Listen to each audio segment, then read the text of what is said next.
Welcome back everybody to another episode of Direct Comparison. In today's episode, we're taking a look at the recently released Call of Duty Modern Warfare, and seeing how it compares both visually and from a gameplay perspective to Raven Software's remastered version of Call of Duty 4. And because both of these games share practically the same name, I'm going to refer to the latest game as Modern Warfare and the remaster as Call of Duty 4. For this comparison, I'll be running both games on the PC with the settings pushed as high as possible at a 1440p resolution. And in order to improve the clarity of the image, the motion blur settings and film grain will be disabled. Alright, so to kick this comparison off, let's look at some of the weapons shared between both games, starting with the AK-47. Right away, we can see some pretty noticeable differences in the design here. The black metal in Modern Warfare, for example, looks much more battle-hardened and worn, with several scratches on the top and along the side. Call of Duty 4 also appears to be sporting a different receiver cover, more in line with an AKM, with small rounded metal ridges along the top of the weapon. When firing the weapon, the changes become even more apparent. Modern Warfare does away with the excessive muzzle flashing commonly featured in Call of Duty games, and goes for a more authentic appearance, with only occasional muzzle flashes during automatic fire that are much less noticeable. Another important distinction here is that the weapon in Modern Warfare now moves around the screen during sustained fire, whereas the weapon in Call of Duty 4 stays within the same proximity and only kicks up vertically.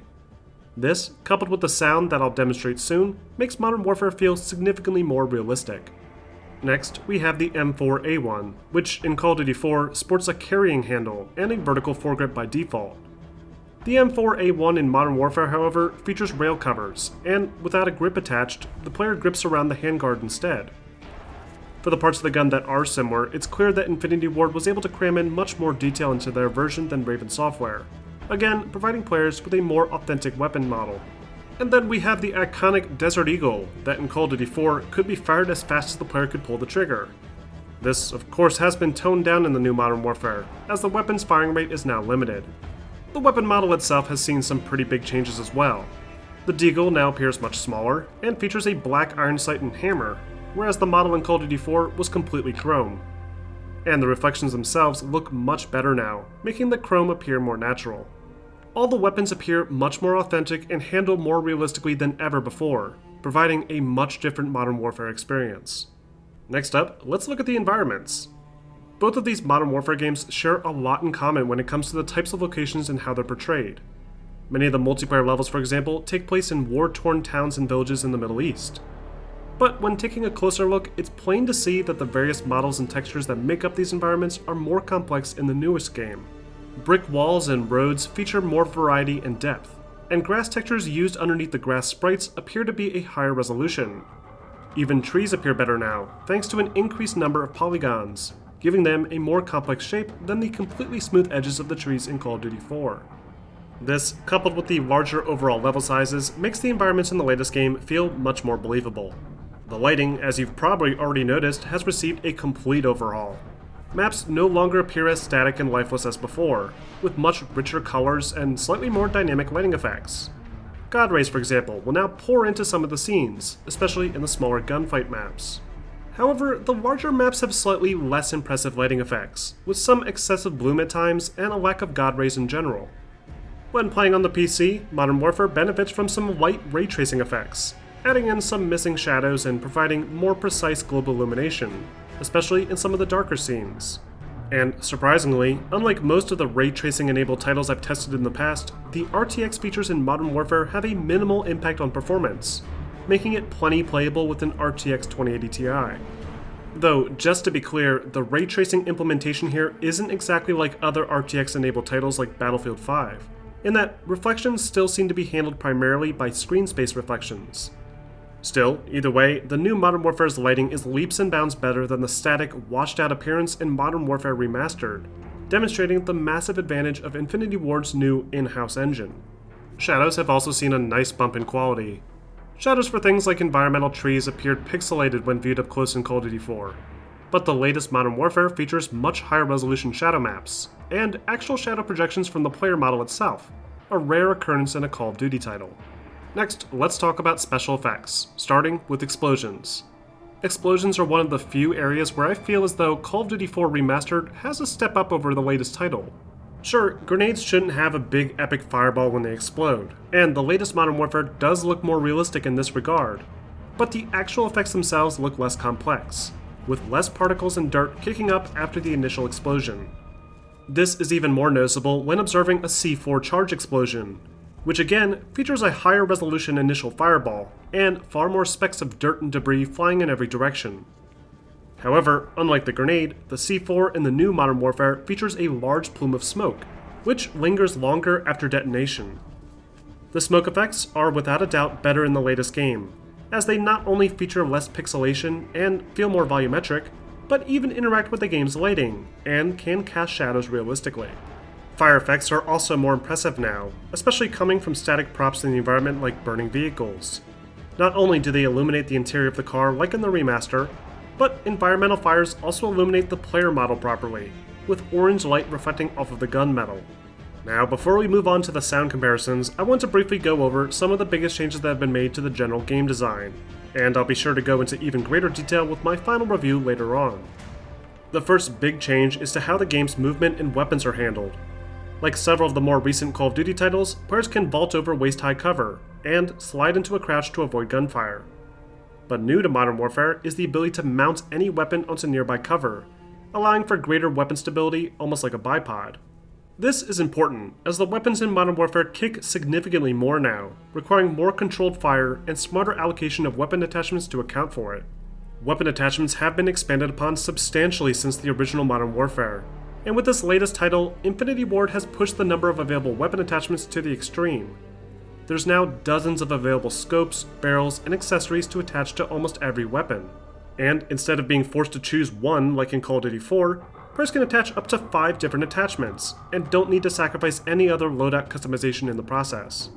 Another interesting change is to the design of the weapon scopes.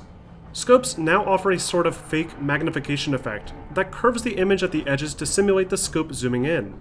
In reality, the scope zoom works the same as the past Call of Duty games, with the entire screen zooming in based on the level of zoom offered by the scope, but this new effect looks great either way. Some of the new game's perks have also been reworked to improve the game's balancing, with popular perks like Dead Silence now being reworked into a temporary player buff with a cooldown effect, rather than just being constantly activated like in the older games. Some perks also count as one of the 5 weapon attachments, like the Sleight of Hand perk, that lets players reload their weapon faster. But one of the biggest changes to the new game are the new game modes. Modern Warfare's multiplayer is split into 3 general competitive multiplayer variants. There's your classic smaller scale TDM modes with medium-sized maps, the massive 64-player ground war with much larger maps, and the competitive 2v2 gunfight, featuring much smaller 3-lane maps. Aside from the 2v2 gunfight mode, maps are no longer based around the competitive 3-lane structure of the past several Call of Duty games, and are instead much larger and offer plenty of long sight lines mixed with close-quarter interior fighting. Some maps are so large that players will need to make use of several different vehicles, some with offensive capabilities as well. This, along with the return of the cooperative Spec Ops mode from Modern Warfare 2 and 3, makes the latest Modern Warfare one of the most ambitious titles in the Call of Duty series. And I'll be sure to expand on this even more with my final review after I've thoroughly played through all the available content. Finally, let's do a quick sound comparison. Which game do you think has the better overall sound design?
And that wraps up this episode of Direct Comparison.